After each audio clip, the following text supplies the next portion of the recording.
नमस्कार, आप देख रहे हैं यूपी ताजा न्यूज और मैं हूं संजय सिंह महान। आज हम आपके सामने ला रहे उत्तर प्रदेश के हमीरपुर जेल से एक ऐसी घटना जिसने न केवल जेल प्रशासन की क्रूरता को उजागर किया है बल्कि मानवाधिकारों के हनन और भ्रष्टाचार की गहरी परतों को भी सामने लाया है। 33 वर्षीय अनिल कुमार की जेल में निर्मम हत्या ने पूरे देश को झकझोर कर रख दिया। इस मामले में जेलर, डिप्टी जेलर और कई अन्य कर्मचारियों पर हत्या का मुकदमा दर्ज हुआ है। आइए इस खबर के हर पहलू को विस्तार से समझते हैं और जानते हैं कि आखिर इस त्रासदी के पीछे की सच्चाई क्या है। हमीरपुर जेल 14 सितंबर 2025 एक सामान्य दिन की तरह शुरू हुआ। यह दिन जल्द ही एक भयावह त्रासदी में बदल गया। 33 वर्षीय अनिल कुमार जो सूरजपुर वार्ड के निवासी थे, उसकी जेल में मौत हो गई। जेल प्रशासन ने दावा किया कि अनिल की मृत्यु बीमारी के कारण हुई, लेकिन अनिल की पत्नी पूजा द्विवेदी और अन्य बंदियों के बयानों ने इस दावे की पोल खोल दी। पूजा का आरोप है कि उसके पति को जेल में बहने से पीट कर मार डाला गया। इस मामले में jailer KP Chandila, deputy jailer Sangesh Kumar, jail warder Anil Kumar Yadav, लंबरदार दिलीप, सफी मोहम्मद, दीपक और राइटर विनय सिंह सहित 7 लोगों के खिलाफ हत्या, गंभीर चोट और उगाही की धाराओं में एफआईआर दर्ज की गई है। कुछ अज्ञात लोगों को भी इस केस में शामिल किया गया है। लेकिन यह कहानी यहीं से शुरू नहीं होती। अनिल कुमार की जिंदगी और जेल यात्रा को समझने के लिए हमें थोड़ा पीछे जाना होगा। अनिल, जो दिल्ली में अपने पिता श्री कृष्ण के साथ गार्ड की नौकरी करते थे, का जीवन बेहद साधारण था। उसकी मां की मृत्यु उसके बचपन में हो गई थी और उनकी चाची ने उनका पालन पोषण किया। 10 साल पहले एक पड़ोसी के साथ हुए विवाद के कारण अनिल पर मारपीट और SC/ST एक्ट के तहत मुकदमा दर्ज हुआ था। इस मामले में कुछ समय जेल रहने के बाद वह जमानत पर रिहा हो गया, लेकिन 11 सितंबर 2025 को उसी पुराने मामले में वारंट के चलते अनिल को कोर्ट में पेश होना पड़ा और उन्हें हमीरपुर जेल भेज दिया गया। जेल में अनिल को क्रूरता का सामना करना पड़ा। सूत्रों और बंदियों के बयानों के अनुसार अनिल की हत्या का कारण जेल में चल रही 2 अनधिकृत कैंटीनों के बीच प्रतिस्पर्धा थी। अनिल ने एक कैंटीन के बजाय दूसरी कैंटीन से गुटखा खरीदा, जिसे लेकर विवाद हो गया। कैंटीन संचालक और जेल कर्मचारियों ने इस बात को इतना गंभीरता से लिया कि अनिल को इसकी कीमत अपनी जान देकर चुकानी पड़ी। एक गवाह, जिसने अपनी पहचान गुप्त रखने की शर्त पर बयान दिया, उसने बताया कि अनिल को जेल में पीसीओ के पास एक टेबल से बांध दिया गया। डिप्टी जेलर संगेश कुमार ने टायर के रबड़ के बने पट्टे से उसकी बेहने में से पिटाई की। जब वह थक गए तो लंबरदारों और राइटर विनय सिंह ने पिटाई जारी रखी। अनिल, जो शारीरिक रूप से कमजोर और दुबला पतला था, इस तालिबानी सजा को सहन नहीं कर पाया और उसकी मौत हो गई। इसके बाद जेलर केपी चंदीला ने मौके पर पहुंचकर अन्य बंदियों को धमकी दी कि अगर किसी ने इस घटना की शिकायत की तो उसका भी यही हाल होगा। इस क्रूरता की गवाही सिर्फ एक बंदी ने नहीं, रोहित यादव, श्रवण तिवारी, दीपक यादव, कुंवर पाल, शैलेंद्र, अखिलेश राजपूत और रामस्वरूप जैसे कई बंदियों ने मुख्यमंत्री को भेजे एक हस्ताक्षरयुक्त प्रार्थना पत्र में इस घटना की पुष्टि की है। उन्होंने बताया कि 14 सितंबर को जब वे पीसीओ में बात करने गए तो उन्हें मारपीट और शोरगुल की आवाज सुनाई दी। मौके पर पहुंचने पर उन्होंने अनिल को बांधकर पीटते हुए देखा।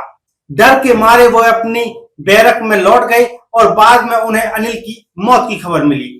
अनिल की मौत की खबर जैसे ही उनके परिजनों तक पहुंची, उन्होंने जेल प्रशासन के खिलाफ भारी विरोध प्रदर्शन शुरू कर दिया, लेकिन अनिल की पत्नी पूजा और परिवार ने शव लेने से इनकार कर दिया और हत्या की एफआईआर दर्ज करने की मांग की। 24 घंटे तक अनिल का शव पोस्टमार्टम हाउस में रखा रहा। आखिरकार जब एफआईआर दर्ज हुई तब जाकर परिजनों ने शव का अंतिम संस्कार किया। अनिल के चचेरे भाई सुमित ने हमीरपुर के जजी रोड शमशान घाट में चिता को मुखाग्नि दी। इस दौरान भारी पुलिस बल भी तैनात रहा। इस घटना ने अनिल के परिवार को पूरी तरह से तोड़ दिया है। अनिल के पिता श्री कृष्ण 3 साल में अपने 2 जवान बेटों को खो चुके हैं। 3 साल पहले उनके बड़े बेटे श्याम सुंदर की सड़क हादसे में मौत हो गई थी। अब अनिल की हत्या ने उनके परिवार को गहरे संकट में डाल दिया है। अनिल के पीछे उनकी पत्नी पूजा और 2 छोटे बच्चे छूट गए हैं, जिनका भविष्य अब अनिश्चितता के साथ है। प्रशासन ने इस मामले को शांत कराने के लिए कई कदम उठाए हैं। जिलाधिकारी घनश्याम मीणा ने अनिल के परिवार और उसके भाई के परिवार को अलग अलग आवास देने का वादा किया है। इसके अलावा पूजा सहित 2 लोगों को आउटसोर्सिंग पर नौकरी दी जाएगी। भाजपा जिलाध्यक्ष सुनील पाठक ने बताया कि सामाजिक संगठनों के माध्यम से परिवार को 5 लाख रुपए की आर्थिक सहायता दी गई है और मुख्यमंत्री राहत कोष से भी मदद के लिए पत्राचार किया गया है। लेकिन सवाल यह है, क्या यह आर्थिक मदद अनिल के परिवार के दर्द को कम कर पाएगी? इस मामले में कानूनी कार्रवाई भी तेज हुई है। जेलर केपी चंदीला को महानिदेशक कारागार पीसी मीना ने निलंबित कर दिया। जांच में पाया गया कि केपी चंदीला की कार्यप्रणाली में कई खामियां थीं। वे बंदियों को अनावश्यक रूप से प्रताड़ित करते थे, अभद्र भाषा का प्रयोग करके और बैरक परिवर्तन या स्थानांतरण की धमकियां देते थे। उनकी शिथिलता और अनुशासनहीनता के कारण यह घटना हुई। डिप्टी जेलर और वार्डर को पहले ही निलंबित किया जा चुका था। इस घटना ने स्थानीय लोगों को और सामाजिक संगठनों में भारी रोष पैदा कर इस घटना ने स्थानीय लोगों और सामाजिक संगठनों में भारी आक्रोश पैदा किया है। अखिल भारतीय ब्राह्मण सभा ने कलेक्ट्रेट में प्रदर्शन किया और दोषियों के खिलाफ सख्त कार्रवाई की मांग की। प्रदर्शनकारियों ने तानाशाही नहीं चलेगी जैसे नारे लगाए और कहा कि अगर दोषियों को सजा नहीं मिली तो वे बड़ा आंदोलन करेंगे। जेल के अन्य बंदियों ने भी विरोध में खाना पीना छोड़ दिया। एक विचाराधीन बंदी राम अवतार भूख के कारण कचहरी में बेहोश हो गया, जबकि हत्या के मामले में सजा काट रहे अकबर के सीने में दर्द के बाद अस्पताल में भर्ती कराया गया।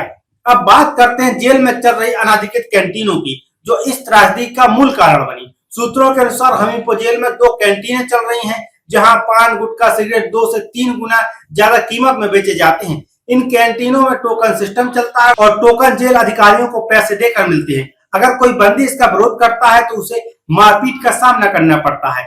अनिल के साथ भी यही हुआ। उसने दूसरी कैंटीन से गुटखा लिया, जिसके बाद कैंटीन संचालक और जेल कर्मचारियों ने उसे निशाना बनाया। हमीरपुर जेल का यह कोई पहला विवाद नहीं है। वर्ष 2018 में जेल में नर्तकियों के कार्यक्रम को लेकर हंगामा हुआ था, जिसमें बंदियों और एक डॉक्टर को प्रताड़ित किया गया था। उस समय कई बंदियों को मुर्गा बनाकर पीटा गया था। इसके अलावा जेल में पैसे जमा करने और न लौटाने की शिकायतें भी आम है। जब कोई बड़ा अधिकारी जेल का दौरा करता है तो बंदियों से उनके पैसे जमा करा लिए जाते हैं और बाद में इन्हें वापस नहीं किया जाता। जेलर केपी चंदीला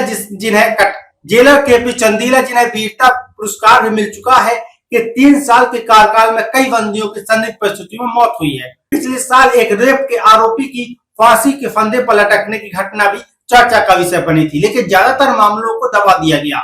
इस बार अनिल की मौत ने जेल प्रशासन की पोल खोल दी है।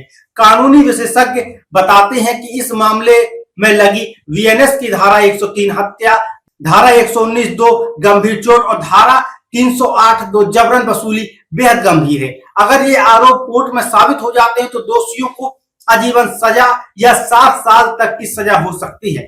इस मामले की न्यायिक जांच के आदेश दे दिए गए हैं और हर किसी की नजर इस बात पर है क्या इंसाफ मिलेगा। हमीरपुर जेल कांड न केवल जेल प्रशासन की क्रूरता और भ्रष्टाचार को उजागर करता है, बल्कि यह सवाल भी उठाता है क्या हमारे कारागार वाकई सुधार गए हैं। अनिल की मौत एक परिवार की त्रासदी नहीं बल्कि पूरे सिस्टम की नाकामी का प्रतीक है। कुछ नहीं, FIR करना था और FIR हो गई और जेलर साहब के साथ में जेलर साहब को मांगी थी आपकी कितनी पूरी हुई? मांगी पूरी हुई है हमारी कि जेलर से ये सर ने मतलब ऊपर भेजा है लेटर पैड करके भेजा। दीदी आपसे अभी सभी लोगों ने मुलाकात करी, जिला अधिकारी वगैरह ने क्या कुछ कहा आपसे? नहीं, क्या जो FIR करेंगे वो हत्या के मामले में कर रही है? हत्या के मामले में हो रही है, जेलर के ऊपर। जेलर के ऊपर। और आर्थिक सहायता की जो बात थी, क्या कुछ पैसे पहले डालेंगे? हाँ, 5 लाख रुपया अभी डालेंगे अभी संस्कार के पहले। तो अब आप लोग मान गए हैं दाह संस्कार करेंगे? हाँ। जो आपकी मांगी थी तो उन्होंने कहा है सर ने कि वहाँ भेज रहे हैं लेटर, वहाँ से लेटर हम आपकी पूरी मदद करेंगे। कितने मुआवजे की मांग की? 50 लाख। आवास की भी मांग की थी? आवास की मांग की थी, वो भी पूरी हुई। बच्चों की पढ़ाई के सर ने कहा है कि हम अच्छे से अच्छे विद्यालय में नौकरी के हो गया। 20,000 की नौकरी महीने की। अभी क्या आशाओं को आप लोग लेके जाएंगे साथ में? अभी नहीं लेके जाएंगे, आएंगे। वहाँ मुकदमा दायर हो रहा है। हाँ, तो पत्नी को नौकरी देने की बात हुई है? पत्नी को हुई है और भाभी को, मतलब इनकी जेठानी है, दोनों लोगों को 20-20 हज़ार की महीने की नौकरी दोनों को मिलेगी। एक बंदी की मौत हुई थी, पिटाई के आरोप लगे थे जेल प्रशासन के ऊपर। तो सर कुछ मांगे भी थी उनके परिजनों की, क्या कुछ मांगे मानी गई हैं? आगे सर प्रशासन क्या कार्रवाई करता है? देखिए, इस मामले को देखते हुए जो जिला प्रशासन द्वारा जो भी दोषी कर्मचारी हैं और अधिकारी हैं उन पे एफआईआर दर्ज करवाया जा रहा है। साथ ही जुडिशियल इंक्वायरी भी सेटअप कर दी गई है और हम लोग में जो भी प्रस्ताव है जो उनको मुआवजा दिया जाना है उसका भी एक प्रस्ताव हम लोग तैयार कर रहे हैं और उसको भी शासन में हमारे द्वारा प्रेषित किया जाएगा। साथ ही उनकी एक डिमांड थी कि बच्चों के एजुकेशन को लेके, तो जो भी केंद्रीय विद्यालय में हम लोग बात करेंगे और उनको अच्छा एजुकेशन भी हम लोग प्रोवाइड कराएंगे। साथ ही जो विधवा पेंशन है उसका भी हम लोग ने बात किया है और उसको भी हम लोग सुचारू रूप से उनको यथाशीघ्र उपलब्ध कराएंगे। सर जैसा कि अपनी से देखा गया कि 7 लोग हैं जेल में, जो है जेलर भी है, डिप्टी जेलर भी है, एफआईआर के लिए क्या आदेश दिए गए थे? और सर क्या हत्या की धाराओं में मुकदमा दर्ज किया जाएगा? देखिए, मुकदमा जो है वो जो भी सुसंगत धाराएं हैं उनमें दर्ज किया जाएगा और मामले का चूंकि जेल के अंदर जब भी इस तरह की घटना होती है तो जुडिशियल इंक्वायरी का प्रावधान है, तो जुडिशियल इंक्वायरी की कमेटी भी बैठ गई है और वो भी अपनी जांच करेगी और जो भी सुसंगत कार्रवाई है वो यथाशीघ्र करवाई जाएगी। कौन है जेलर, डिप्टी जेलर आपको ब्रीफ करेंगे? देखिए, डिप्टी जेलर साहब का जो है इसमें जो है और साथ ही जेल वार्डन है उनका भी इस पूरे प्रकरण में नाम आ रहा है और इसकी जांच जो है पुलिस स्तर से और जुडिशियली इंक्वायरी भी की जाएगी और जो जिसका भी और यदि नाम आता है तो उन पे जो भी कड़ी से कड़ी कार्रवाई है वो की जाएगी। सर दाह संस्कार के पहले क्या कुछ मुआवजा राशि जिला प्रशासन देगा?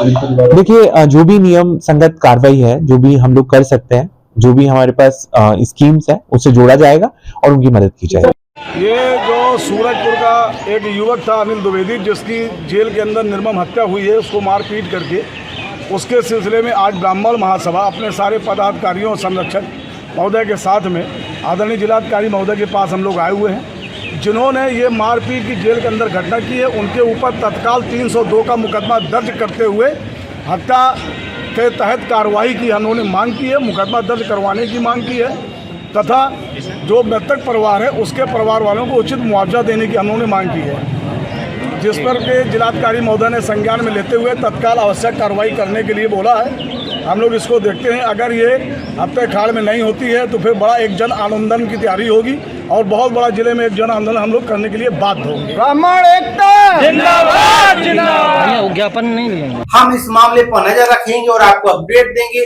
अगर आपको ये घटना से जुड़ी कुछ भी जानकारी देना हो तो कमेंट सेक्शन में जरूर बताएं। फिलहाल के लिए इस वीडियो में इतना ही। मैं संजय सिंह मान आपसे फिर मिलूंगा एक और नई विस्तृत रिपोर्ट के साथ।